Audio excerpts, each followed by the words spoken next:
Hello hi friends, శ్రీస్ ఎలేట్ ఛానల్కి స్వాగతం. ఈరోజు మన ఛానల్లో ఇడ్లీ పిండితోటి ఎన్ని వెరైటీస్ చేసుకోవచ్చో చూపిస్తున్నాను. ఆల్రెడీ కొన్ని వెరైటీస్ ఇదివరకు పోస్ట్ చేశాను, ఇప్పుడు మరికొన్ని వెరైటీస్ పోస్ట్ చేస్తున్నాను. దీంతోపాటు ఇడ్లీలో చేసుకునే 2 రకాల చట్నీలు కూడా చూపిస్తున్నాను. దాంతోపాటు రెస్టారెంట్స్లో మనకి సాంబార్ ఇస్తారు కదా, అది కూడా ఎలా తయారు చేసుకోవాలో ఈరోజు చూద్దాం. 1 గ్లాసు మినపగుళ్ళు కడిగి 4 అవర్స్ పాటు నానబెట్టుకుందాం. 4 అవర్స్ తర్వాత మినపప్పుని వెట్ గ్రైండర్లో వేసి గ్రైండ్ చేసుకుందాం. 1.5 to 2 గ్లాసెస్ ఇడ్లీ రవ్వ తీసుకుని కడిగి ఈ పిండిలో కలిపి ఒక 4 అవర్స్ పాటు పిండిని బయట పెట్టారంటే బాగా పులుస్తుంది. లేదంటే ఓవర్ నైట్ కూడా బయట పెట్టుకోవచ్చు. బయట పెట్టుకోవడం అంటే ఇంటి బయట కాదండి, ఫ్రిడ్జ్లో పెట్టకండి అని అర్థం. ఒక బౌల్లో కొంచెం ఇడ్లీ పిండి తీసుకుని దాంట్లో సాల్ట్ వేసి బాగా కలుపుకోవాలి.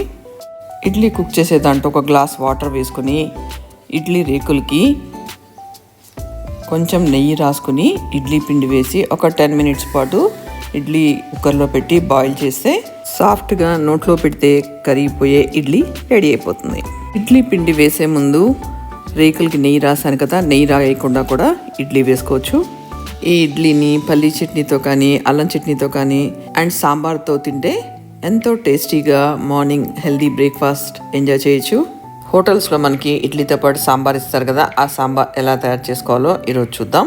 ఇది చాలా సింపుల్ రెసిపీ. దీనికోసం పప్పు ఉడకబెట్టాల్సిన అవసరం కూడా లేదు. ఒక గిన్నెలో చింతపండు వేసి వేడి నీళ్ళు వేసి నానపెట్టుకోండి. కంపల్సరీ వేడి నీళ్ళే పోయాలన్న అక్కర్లేదు, చల్లటి నీళ్ళతో కూడా నానపెట్టుకోవచ్చు. ఇప్పుడు ఒక బౌల్ తీసుకుని దాంట్లో కొంచెం ఆయిల్ వేసుకుని ఆవాలు, జీలకర్ర, ఎండుమిర్చి వేసి ఫ్రై చేసుకుందాం. కచ్చా పచ్చా నూరిన వెల్లుల్లి, కరివేపాకు వేసి ఫ్రై చేసుకుందాం.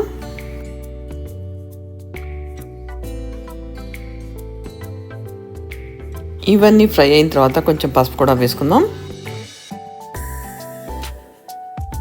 ఇప్పుడు దీంట్లో కట్ చేసి పెట్టుకున్న ఆనియన్స్ కూడా వేసి ఫ్రై చేసుకుందాం.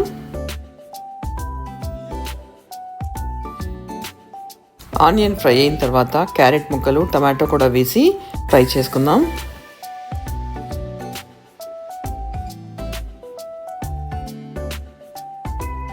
చీల్చిన పచ్చిమిరపకాయ ముక్కలు కూడా వేసుకుందాం. ఇవన్నీ కొంచెం సేపు ఫ్రై చేసిన తర్వాత 3 గ్లాసెస్ ఆఫ్ వాటర్ వేసుకుందాం. 1 స్పూన్ ఉప్పు కూడా వేసుకుందాం. ఉప్పు చెక్ చేసుకుని మీ టేస్ట్ ప్రకారం అడ్జస్ట్ చేసుకోండి. ఒక 5 మినిట్స్ పాటు బాయిల్ చేసుకున్న తర్వాత చింతపండు పులుసు కూడా వేసి బాయిల్ చేద్దాం.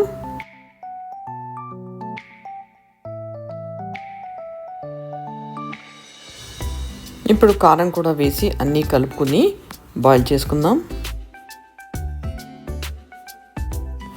ఇప్పుడు ఒక బౌల్ తీసుకుని ఒక 2 స్పూన్స్ శనగపిండి వేసుకుని దాంట్లో వాటర్ వేసి లంప్స్ లేకుండా కలిపి పెట్టుకుందాం.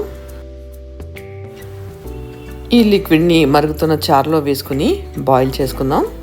నేను వేయలేదు, కానీ మీరు సాంబార్ పొడి కూడా వేసుకోవచ్చు. దీంట్లో 1 స్పూన్ బెల్లం కూడా వేసుకుందాం. ఇది వేయటం మూలంగా చారుకి మంచి టేస్ట్ వస్తుంది. ఒక 3 మినిట్స్ పాటు సిమ్లో పెట్టి బాయిల్ చేసి స్టవ్ ఆఫ్ చేసుకోవచ్చు. చారు ఇంత చిక్కగా వద్దు అనుకుంటే తక్కువ శనగపిండి వేసుకుంటే సరిపోతుంది.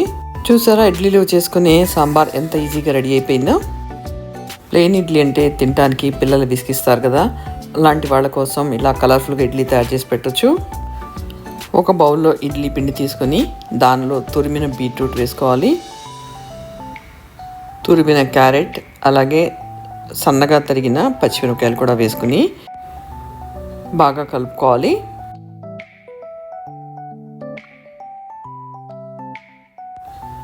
ఈ పిండిని నెయ్యి రాసిన ఇడ్లీ రేకుల్లో వేసి ఆవిరికి ఉడికిస్తే ఈ వెజిటబుల్ ఇడ్లీ తయారైపోతుంది. క్యారెట్, బీట్రూట్ అనే కాదు, చక్కగా గ్రీన్ పీస్ని కచ్చా పచ్చా గ్రైండ్ చేసి కూడా వేసుకోవచ్చు. మీకు ఇష్టమైన వెజిటబుల్స్ అన్నీ కూడా ఫైన్గా కట్ చేసి లేదా తురుముకుని కూడా వేసి ఈ ఇడ్లీని ప్రిపేర్ చేసుకోవచ్చు. ఈ ఇడ్లీని కూడా అల్లం పచ్చడి, పల్లీ చట్నీ అండ్ సాంబార్ తోటి సర్వ్ చేయండి.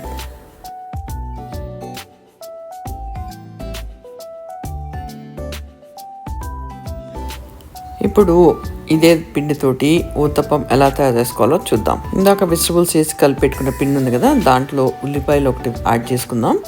తర్వాత స్టవ్ మీద ఒక ప్యాన్ పెట్టుకుని కొంచెం ఆయిల్ వేసి పిండిని ప్యాన్లో స్ప్రెడ్ చేసుకుని రెండు వైపులా ఫ్రై చేసుకుంటే ఊతప్పం రెడీ అయిపోతుంది.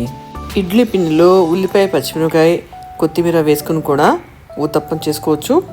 ఈ ఊతప్పం ఇంకా లావుగా వేసుకోవాలనుకుంటే దీంట్లో పించ్ ఆఫ్ సోడా కలిపి ఊతప్పం వేసుకుంటే చక్కగా ఫ్లఫీగా వచ్చి బాగుంటుంది. ఈ టిఫిన్స్లోకి ఇప్పుడు పల్లీ చట్నీ ఎలా తయారు చేసుకోవాలో చూద్దాం.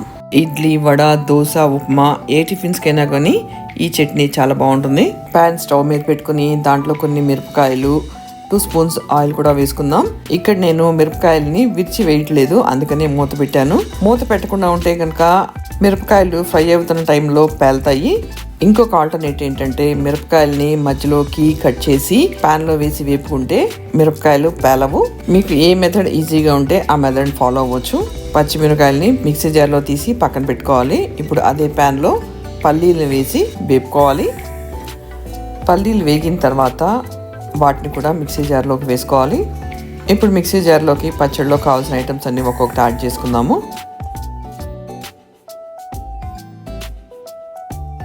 5-6 వెల్లుల్లి రెబ్బలు కూడా యాడ్ చేసుకుందాం. అలాగే 1 స్పూన్ జీలకర్ర, ఉప్పు, కొంచెం చింతపండు కూడా వేసుకుందాం.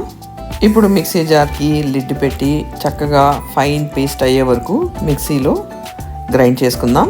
జార్లో కొంచెం వాటర్ వేసి ఆ వాటర్ని చట్నీలో వేసుకుని మనకు కావాల్సిన కన్సిస్టెన్సీ వచ్చే వరకు ఆ వాటర్ని యాడ్ చేసుకుందాం. ఉప్పు సరిపోయిందో లేదో చెక్ చేసుకోవాలి.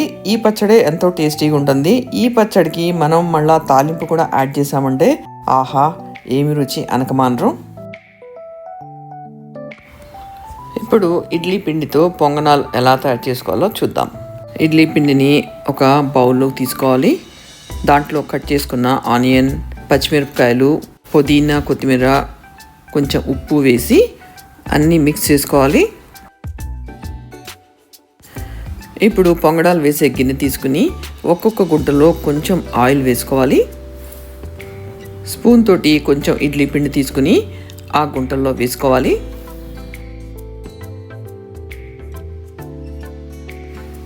మీడియం ఫ్లేమ్లో స్టవ్ మీద పెట్టి లిడ్ పెట్టి కుక్ చేసుకోవాలి.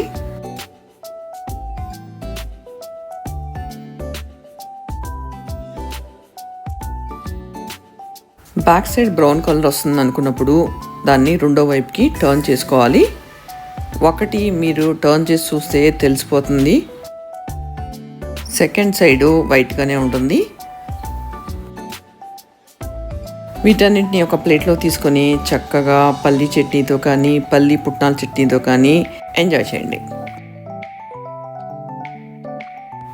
ఇప్పుడు ఇంకో చట్నీ పల్లీ పుట్నాలు వేసి చట్నీ ఎలా తయారు చేసుకోవాలో చూద్దాం. ప్యాన్లో ఆయిల్ వేసి పచ్చిమిరపకాయలు, పల్లీలు వేసి ఫ్రై చేసుకోవాలి. ఆ రెండింటిని సపరేట్గా కూడా ఫ్రై చేసుకోవచ్చు. పల్లీలు ఫ్రై అయిన తర్వాత కొన్ని వెల్లుల్లి గబ్బలు, కొంచెం చింతపండు, కొన్ని పుట్నాల పప్పు, కొంచెం జీలకర్ర వేసి ఒక 1 మినిట్ పాటు ఫ్రై చేసి దాన్ని మిక్సీ బౌల్లో తీసుకోవాలి.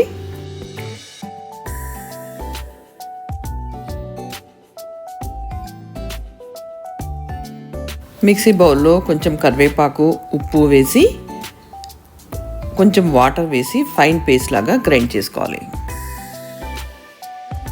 ఈ చట్నీలో తాలింపు యాడ్ చేసుకుంటే టేస్ట్ సూపర్గా ఉంటుంది. ఈ చట్నీ కూడా అన్ని టిఫిన్స్లోకి సూపర్గా ఉంటుంది. ఇప్పుడు ఇడ్లీ పిండితో పునుగులు ఎలా తయారు చేసుకోవాలో చూద్దాం. ఇడ్లీ పిండిని ఒక బౌల్లో తీసుకొని దాంట్లో 2 స్పూన్స్ బియ్యం పిండి వేసుకోవాలి. దాంట్లో క్యారెట్ తురుము, ఉల్లిపాయ ముక్కలు, పచ్చిమిరపకాయలు, కరివేపాకు, ఉప్పు వేసి బాగా కలుపుకోవాలి. ఇడ్లీ పిండి పలచగా ఉంది, పునుగులు వేసే కన్సిస్టెన్సీ లేదు అనుకోండి, ఇంకొక 1 or 2 స్పూన్స్ రిక్వైర్మెంట్ని బట్టి బియ్యం పిండి యాడ్ చేసుకోవచ్చు. స్టవ్ మీద బాండీ పెట్టుకుని డీప్ ఫ్రై సరిపడా ఆయిల్ వేసుకోవాలి. నూనె మీడియం హీట్లోకి వచ్చిన తర్వాత ఈ పిండిని చిన్న చిన్న బాల్స్ లాగా ఆయిల్లో జెంటల్గా టాప్ చేయాలి.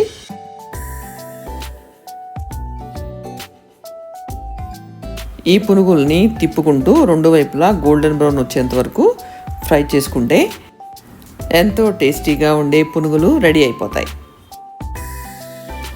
వీటిని చక్కగా పల్లీ చట్నీ కానీ, పల్లీ పుట్నా చట్నీ కానీ, అల్లం చట్నీతో కానీ ఎంజాయ్ చేయండి. ఈ వీడియో మీకు నచ్చినట్టయితే లైక్ చేయండి, షేర్ చేయండి, సబ్స్క్రైబ్ చేయండి. Thank you for watching my video.